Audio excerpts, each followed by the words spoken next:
भंडारा तुमसर बालाघाट राष्ट्रीय राजमार्ग की हालत दिन ब दिन बदतर होती जा रही है। सड़क पर जगह जगह बड़े गड्ढे होने से यातायात बेहद जोखिम भरा बन गया है। तुमसर, सिहोरा और बपेरा क्षेत्र में रोजाना दुर्घटनाएं हो रही हैं, जिससे नागरिकों में भारी आक्रोश है। स्थानीय लोगों का कहना है कि सड़क की मरम्मत को लेकर कई बार प्रशासन को ज्ञापन सौंपे गए, लेकिन अब तक कोई ठोस कार्रवाई नहीं हुई।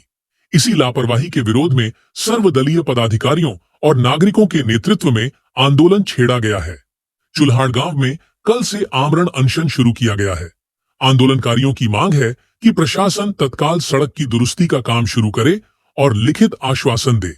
उन्होंने चेतावनी दी है कि यदि जल्द कार्रवाई नहीं की गई तो आंदोलन को और अधिक तीव्र किया जाएगा। आमचे सरपंच आणि मित्रबंधू मागील हप्त्यामध्ये आले होते, कलेक्टर साहेबांना निवेदन दिलं होतं। हा दोन राज्याला जोडणारा रस्ता आहे। या रस्त्याचे राज्य रस्ता होता, गडकरी साहेबांनी याला केंद्रीय रस्ता घोषित केला। त्या विषयाला 3 वर्ष झालेले, अद्याप या रस्त्याची ना डागडुगी झाली, त्या रस्ता नियोजनात आला।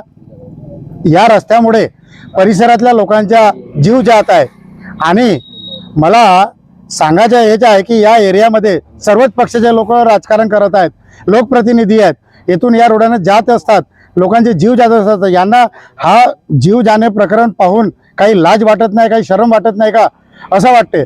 तर तुमच्या माध्यमातून मला गडकरी साहेबांना हेच निवेदन करायचे आहे की गडकरी साहेब, ज्या पद्धतीने या रोडाला तुम्ही केंद्रीय रस्ता म्हणून घोषित केला, त्याच पद्धतीने लोकांच्या जीवाकडे लक्ष देऊन हा लवकरात लवकर रोडाचा काम सुरू करावा, हीच तुमच्या माध्यमातून मला गडकरी साहेबांना विनंती आहे। कालपासून उपोषण या ठिकाणी सुरू झालेले आहे आणि आज दुसरा दिवस आहे। हळूहळू या उपोषणाला इतका प्रतिसाद मिळत आहे की या रस्त्याची जी परिस्थिती पाहता या ठिकाणी अनेक ॲक्सिडेंट झालेले आहेत, कितीतरी लोक अपंगत्व आलेले आहे। त्यामुळे या क्षेत्रातील सर्व लोकांचा खूप रोष निर्माण होत आहे। जर हा लवकरात लवकर रस्ता सुरू झाला नाही तर हा आंदोलन उग्र होणार आहे।